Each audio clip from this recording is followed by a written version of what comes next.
प्यारे विद्यार्थियों, राजकीय जुबली इंटर कॉलेज गोरखपुर से मैं डॉक्टर विनाशपति तिवारी, प्रवक्ता गणित, माध्यमिक शिक्षा विभाग उत्तर प्रदेश के ऑनलाइन टीचिंग कार्यक्रम में आपका स्वागत करता हूं।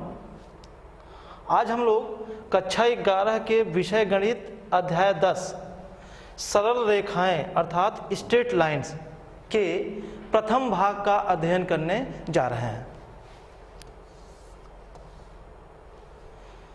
प्यारे बच्चों, आपने हाई स्कूल में ज्यामिति के बारे में बहुत सारी जानकारियाँ जुटाई होंगी, बहुत सारी चीज़ें आपने पढ़ी होंगी। हम उन कॉन्सेप्ट्स में से कुछ महत्वपूर्ण कॉन्सेप्ट आपको पहले बताने जा रहे हैं।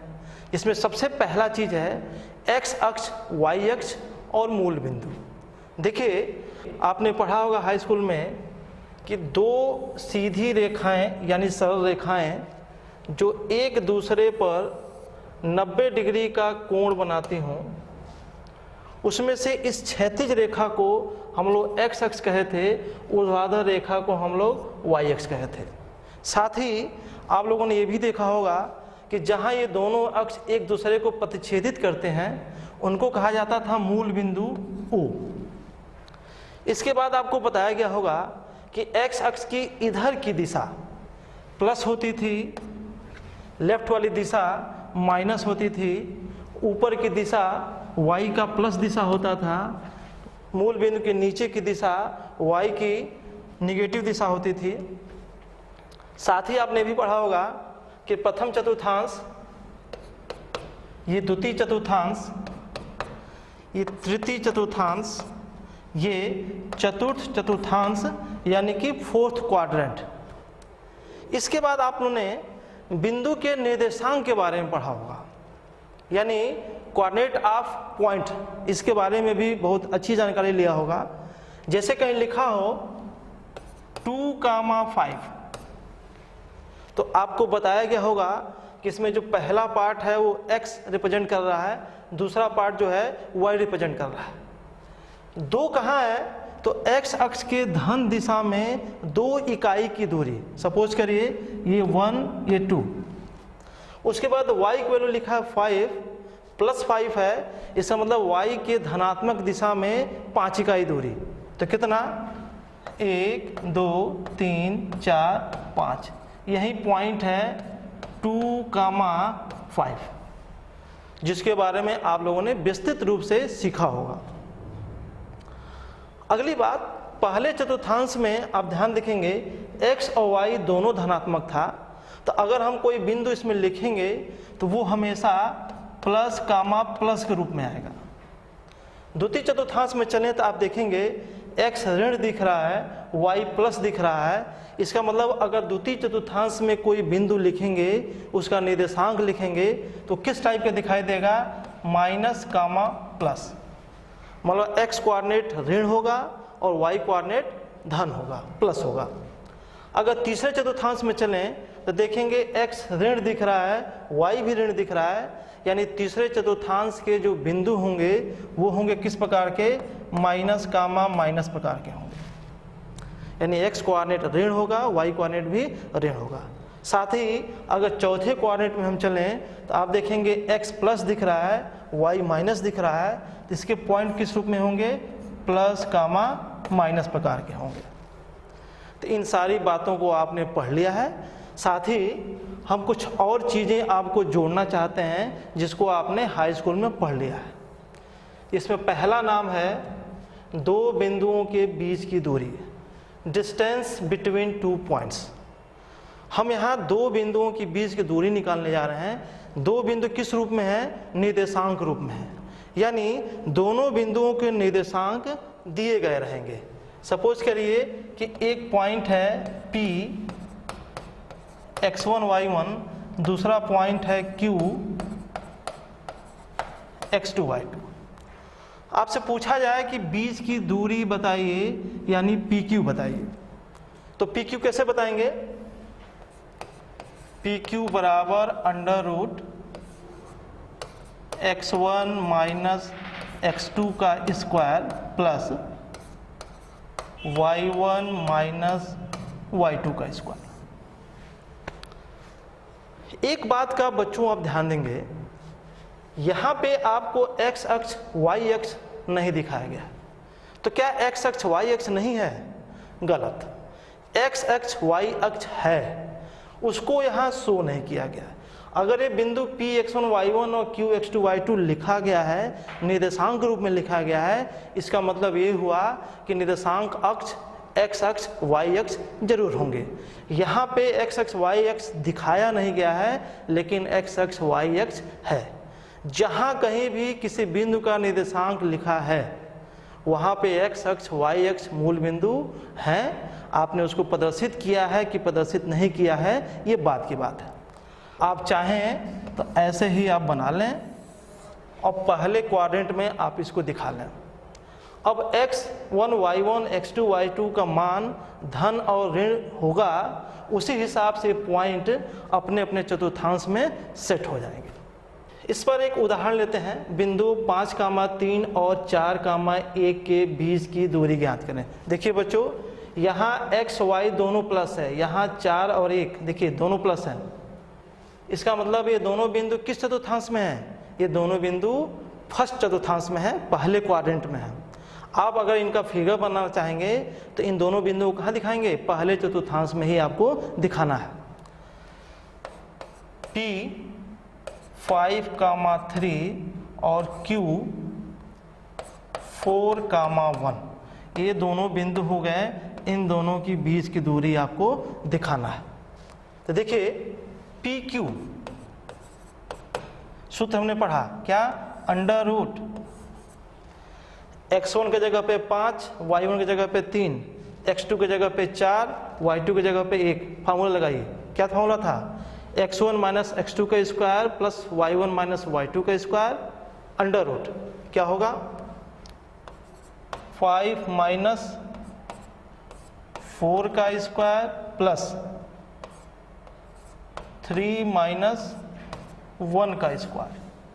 कितना हो जाएगा ये? अंडर रूट 1 का स्क्वायर और प्लस 2 का स्क्वायर, मतलब अंडर रूट 5। यानी इन दोनों बिंदुओं की बीच की दूरी कितना है? Under root 5 root 5।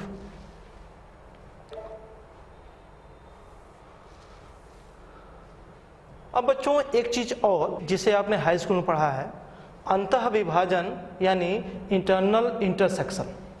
ये क्या होता है देखते हैं एक बार फिर। सपोज करिए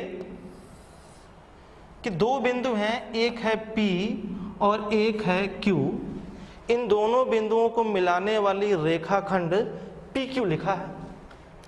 सपोज करिए कि P के निर्देशांक हैं x1, y1 और Q के निर्देशांक हैं x2, y2। एक तीसरा बिंदु कहीं बीच में है, इसको मैं M कह रहा हूं। यह बिंदु M रेखाखंड PQ को M1 संबंधे M2 के अनुपात में काट रहा है। तो M बिंदु रेखाखंड PQ को M1 संबंधे M2 में काट रहा है। बिंदु M P और Q के बीच में है, इसलिए इसका नाम पड़ा अंतः विभाजन। अब हमें करना क्या है? बिंदु M के निर्देशांक ज्ञात करना है। सपोज करिए कि M के निर्देशांक हैं x, y। तो आपने सूत्र पढ़ा होगा हाई स्कूल में कि x का मान क्या होता है? M1 x2 plus M2 x1 और अपान M1 प्लस M2। साथ ही y का निर्देशांक आपने पढ़ा होगा कैसे? M1 y2 plus M2 y1 अपान M1 प्लस M2। आपको ये याद भी है हाई स्कूल में, और मैं उम्मीद करता हूं कि आप एक बार पुनः इसे दोहरा लेंगे और बढ़िया से समझकर इसे याद कर लेंगे।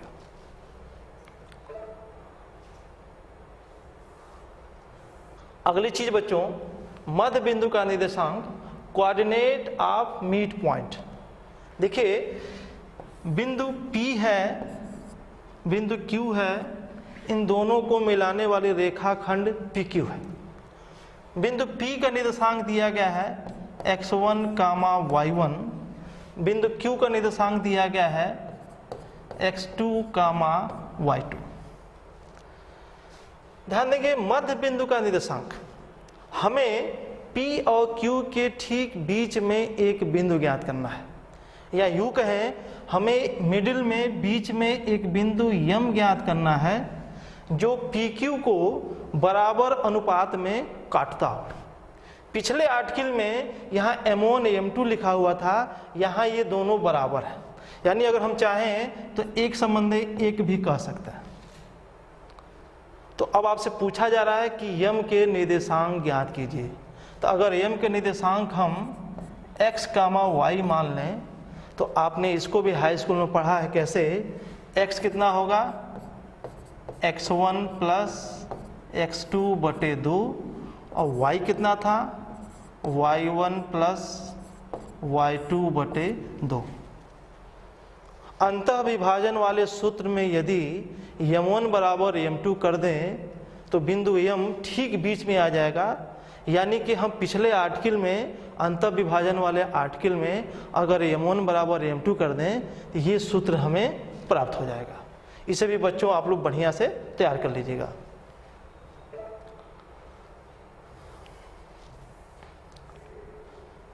एक उदाहरण देखते हैं। बिंदुओं 7, 6 और 5, 8 के मध्य बिंदु के निर्देशांक ज्ञात कीजिए। एक बिंदु क्या है P 7, 6, दूसरा बिंदु क्या है Q 5, 8। इन दोनों बिंदुओं को मिलाने से रेखाखंड मिलेगा PQ। इस PQ का मध्य बिंदु ज्ञात करना है। तो मध्य बिंदु मान लीजिए M, उसका निर्देशांक मान लीजिए x, y। तो अभी हम लोगों ने पिछले आर्टिकल में पढ़ा है मध्य बिंदु का निर्देशांक। तो x कितना हो जाएगा, x हो जाएगा x1 धन x2 बटे 2। तो क्या लिखेंगे, 7 धन 5 बटे 2। y कितना था, y1 प्लस y2 बटे 2। तो कितना, 6 धन 8 बटे 2। ये कितना मिलेगा, 7, 5, 12, 12 बटे 2, 6, 6, 8, 14, 14 बटे 2 कितना, 7। तो मध्य बिंदु कितना हुआ, इसलिए मध्य बिंदु का निर्देशांक कितना हो जाएगा, M 6, 7, 6, 7। एक बात के ध्यान देंगे, ये P और Q किस चतुर्थांश में आ रहे हैं, पहले चतुर्थांश में आ रहे हैं। ध्यान देना बच्चों, यहाँ पे चतुर्थांश को समझना बहुत जरूरी है। बिंदु को देख के आप समझ जाएं कि यह बिंदु किस चतुर्थांश में है।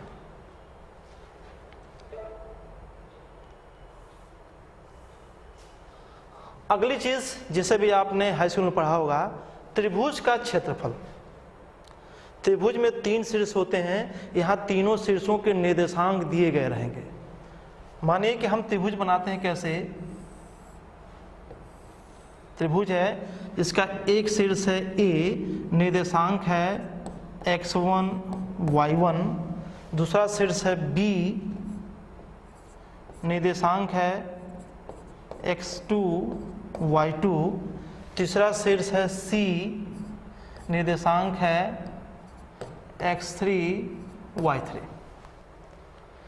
आपने हाई स्कूल में इसका सूत्र याद किया होगा क्या, त्रिभुज ABC का क्षेत्रफल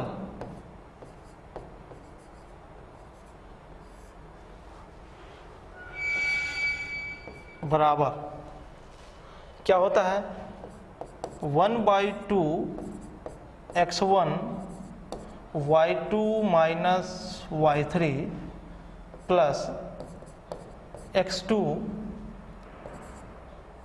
y3 minus y1 plus x3 y1 minus y2। इस सूत्र को भी बच्चों दोहरा लीजिएगा। और इसके साथ एक जुड़ी हुई चीज़ आपने पढ़ा होगा हाई स्कूल में कि तीन बिंदु संरेख हैं, इसका क्या मतलब हुआ। देखिए, तीन बिंदु अगर संरेख हैं, संरेख मतलब कोलिनियर, मतलब वो एक ही रेखा में है। सपोज करिए कि यहाँ एक बिंदु ए है, यहाँ बिंदु बी है, यहाँ बिंदु सी है। ये तीनों बिंदु आपको एक ही रेखा पे दिख रहे हैं, यानी ये संरेख हैं। अब आपसे पूछा जाए कि त्रिभुज ए बी सी का क्षेत्रफल बताइए, जब तीनों बिंदु संरेख हैं तो कोई त्रिभुज बनेगा ही नहीं, और जब कोई त्रिभुज बनेगा ही नहीं तो उस त्रिभुज का क्षेत्रफल हमेशा शून्य आएगा। तो आपने हाई स्कूल में यहाँ पढ़ा होगा कि तीन बिंदु संरेख कब होंगे, जब उन तीनों बिंदुओं से बने हुए त्रिभुज का क्षेत्रफल 0 हो। तो आप इसे पढ़ चुके हैं। आपसे अगर क्वेश्चन पूछा जाए कि सिद्ध कीजिए कि ये तीन बिंदु संरेख हैं, तो उन तीन बिंदुओं से बनने वाले त्रिभुज के क्षेत्रफल निकाल लीजिए। अगर क्षेत्रफल 0 आता है तो समझिएगा कि तीनों बिंदु संरेख हैं, और अगर तीनों बिंदु संरेख हैं तो त्रिभुज का क्षेत्रफल 0 आएगा, यह निश्चित है।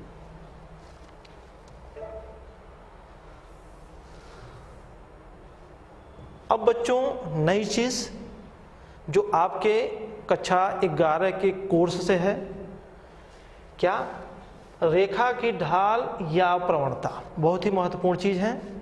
स्लोप ऑफ ए लाइन, किसी रेखा की प्रवणता या ढाल क्या होता है। देखिए, यदि कोई रेखा x अक्ष की धनात्मक दिशा से वामावर्त दिशा में थीटा कोण बनाती हो, देखिए x अक्ष की धनात्मक दिशा की बात हो रही है, तो हम पहले x अक्ष और y अक्ष बना लें। ये x अक्ष, ये y अक्ष और ये मूल बिंदु। कह रहा कोई रेखा x अक्ष की धनात्मक दिशा से वामावर्त दिशा में, वामावर्त दिशा मतलब क्या, घड़ी की सुई की विपरीत दिशा, यानी एंटी क्लॉकवाइज डायरेक्शन। घड़ी की सुई कैसे चलती है, घड़ी की सुई ऐसे चलती है, इधर चलती है। घड़ी की सुई की विपरीत दिशा, एंटी क्लॉकवाइज डायरेक्शन, यानी इसे हम लोग वामावर्त दिशा भी कहते हैं, मतलब हम इधर की बात कर रहे हैं। तो x अक्ष के धनात्मक दिशा से वामावर्त दिशा में, मतलब आपकी रेखा कुछ इस तरह से है। थीटा कोण बनाती हो तो थीटा को उस रेखा का झुकाव यानी इंक्लिनेशन ऑफ द लाइन कहते हैं। यह रेखा x अक्ष के धन दिशा से थीटा कोण बना रही है। ये बताइए कि इधर से कितना कोण बनाएगी, 180 माइनस थीटा।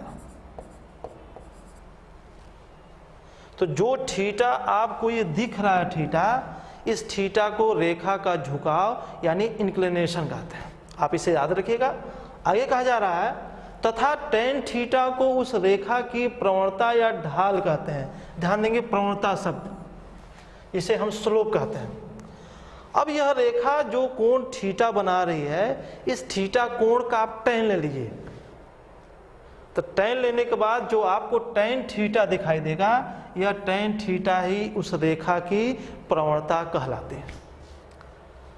अतः यम बराबर टेन थीटा, जिसका सिंबल होता है प्रवणता का, वह होता है यम। एक बात और क्लियर है कि थीटा का मान कहाँ से कहाँ तक है।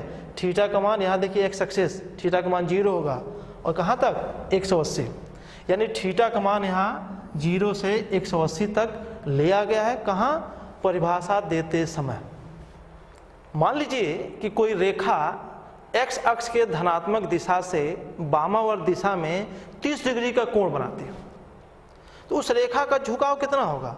उस रेखा का झुकाव होगा थीटा बराबर 30 डिग्री। पूछा जाए उस रेखा की प्रवणता बताइए, तो प्रवणता कैसे बताएंगे, यम बराबर tan 30 डिग्री यानी कितना, 1/√3। बच्चों, आपके मन में एक प्रश्न आ रहा होगा कि प्रवणता आया क्यों, जरूरत क्यों पड़ी।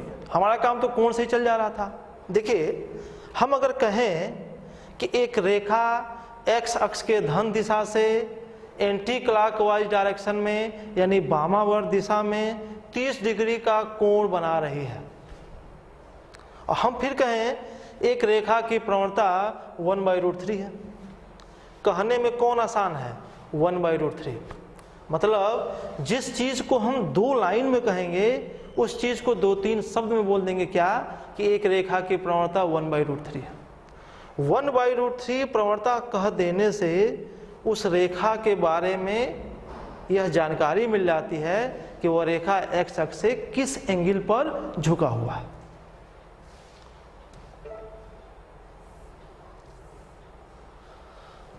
अब देखिए, हम बात कर रहे हैं एक्स अक्ष और वाई अक्ष के प्रवणता की। ये एक्स अक्ष है, ये वाई अक्ष है। एक्स अक्ष के लिए एक्स अक्ष से कितना कोण बनाएगा, 0 डिग्री। तो यहाँ थीटा हो जाएगा 0, देयरफॉर यम का मान कितना हो जाएगा, tan 0, यानी यम का मान हो जाएगा कितना, 0। तो अब आप समझ रहे हैं कि एक्स अक्ष की प्रवणता कितनी होगी, एक्स अक्ष की प्रवणता होगी 0। अगर हम वाई अक्ष की बात करें तो वाई अक्ष के लिए थीटा कितना होगा, वाई अक्ष ये है, थीटा कितना होगा इसके लिए, 90 डिग्री। क्यों, देखिए वाई अक्ष एक्स अक्ष से 90 डिग्री का कोण बनाता है। तो अगर इसका प्रवणता निकालें तो थीटा कितना हो जाएगा, 90 डिग्री, यानी यम कितना हो जाएगा, tan 90। और tan 90 का मान कितना होता है, tan 90 का मान होता है इनफाइनाइट। यानी y अक्ष के लिए tan थीटा का मान इनफाइनाइट हो जाएगा, यानी यम का मान इनफाइनाइट हो जाएगा।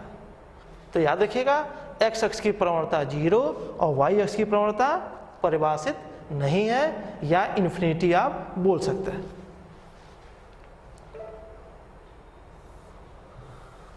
प्रवणता निकालने के लिए एक्स अक्ष से बना हुआ कोण चाहिए, लेकिन यहाँ देखिए आर्टिकल लिखा है उस रेखा की प्रवणता जिस पर 2 बिंदु x1 y1 तथा x2 y2 दिए गए हैं। रेखा एक्स अक्ष से कितना कोण बनाएगा यह नहीं दिया गया है। रेखा पर सिर्फ और सिर्फ 2 बिंदु के निर्देशांक दिए गए हैं। देखिए मैं कैसे इसको निकालता हूं।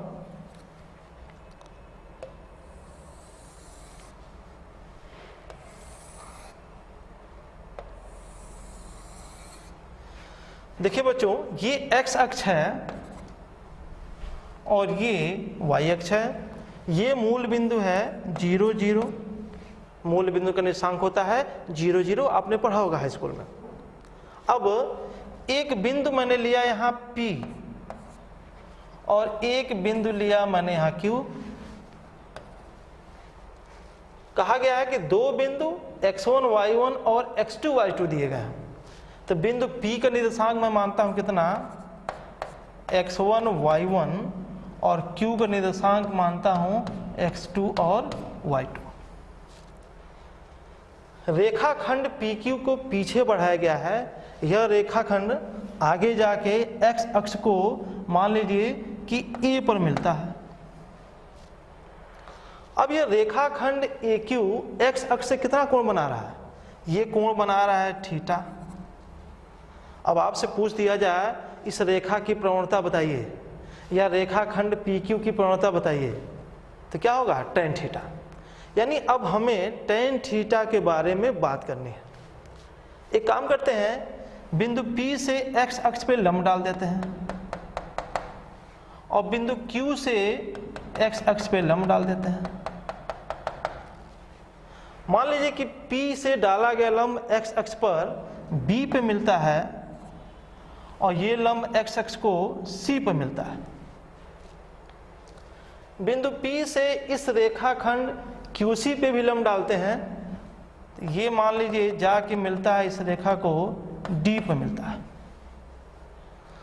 अब आपसे मैं कुछ निर्देशांक पूछूं तो मुझे विश्वास है आप बता लेंगे कि ये बताइए कि B का निर्देशांक कितना होगा, x1, y का मान 0 क्योंकि x अक्ष पे है। C का निर्देशांक कितना होगा, x2,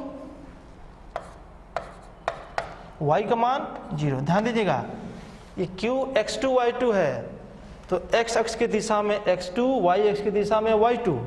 क्योंकि हम x अक्ष पे हैं इसलिए y कोऑर्डिनेट का मान यहाँ 0 हो गया। अब आपसे पूछा जाए कि BC का मान बताइए, तो BC कितना होगा, x2 माइनस x1। ये डिस्टेंस इसके बराबर है, इसलिए हम PD को लिख सकते हैं कितना, x2 माइनस x1। ध्यान दीजिएगा, ये QC कितना है, y2। ये DC कितना है, y1। क्यों y1, ये डिस्टेंस y1 है तो ये डिस्टेंस भी y1 होगा। तो पूरा QC y2 और ये y1, तो QD कितना होगा, QD हो जाएगा y2 माइनस y1। अगली बात समझिए, ये थीटा है तो ये कितना होगा, ये भी थीटा होगा, ये एकांतर कोण से। अब सारी बातें क्लियर हो गई।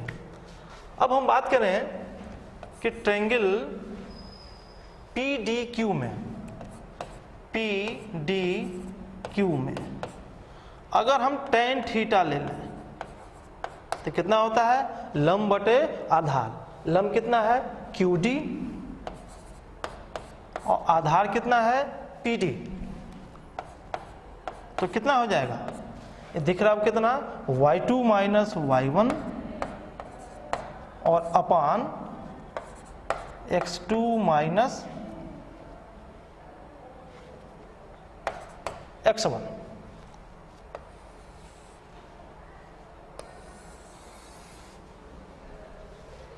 यानी कि हमारी प्रवणता कितनी हो गई, देयरफॉर m बराबर y2 माइनस y1 अपान x2 माइनस x1। बच्चों बहुत ही महत्वपूर्ण फार्मूला है ये, कि अगर दो बिंदु दिए गए हैं, उन दोनों बिंदुओं को किसी रेखाखंड से मिलाया जाए और उस रेखा का प्रवणता निकाला जाए। उसका सूत्र है m बराबर y2 माइनस y1 अपान x2 माइनस x1। इसको और स्पष्ट करने के लिए हम एक उदाहरण लेते हैं। बिंदुओं -7, -2 और -1, 4 से होकर जाने वाली रेखा की प्रवणता ज्ञात करें। यहाँ पर P कितना है, -7, -2 और Q कितना है, -1, 4। आपको इसी रेखाखंड PQ की प्रवणता निकालनी है। ध्यान देंगे, ये x1 y1 है और ये x2 y2 है।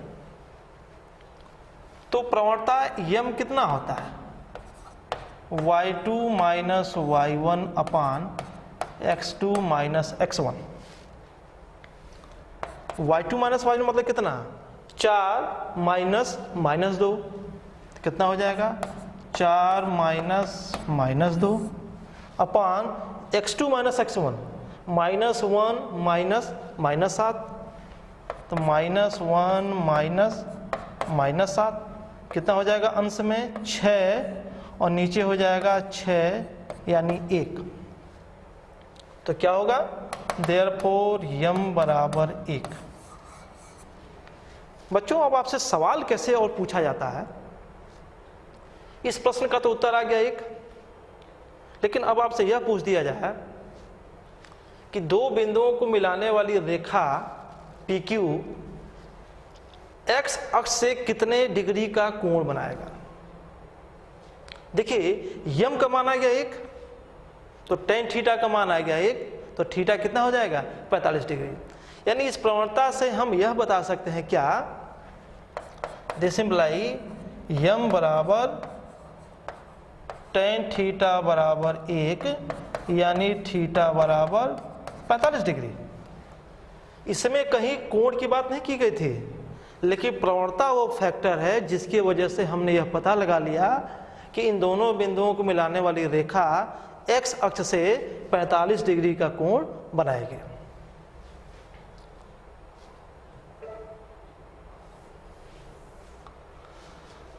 आगे बढ़ते हैं और आपके लिए एक गृह कार्य दे रहे हैं।